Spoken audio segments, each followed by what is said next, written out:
Hello friends, first स्टँडर्डची मराठीची poem आहे. ही पोयमचं नाव आहे ससा. तर आपण सुरुवात करूया. ससा ससा दिसतो कसा, कापूस पिंजून ठेवलाय जसा. ससा ससा दिसतो कसा, कापूस पिंजून ठेवलाय जसा. लाल लाल डोळे छान, लहान शेपूट मोठे कान. पाला खाऊन फुगतो टुम, चाहूल लागताच पळतो धुम. कवितेचे कवी आहे सुशीला बापट. परत आपण एकदा रीडिंग करणार आहोत.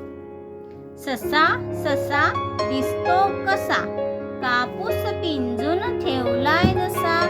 लाल लाल डोळे छान, लहान शेपूट मोठे पाला खाऊन फुगतो टुम, चाहूल लागताच पळतो धुम.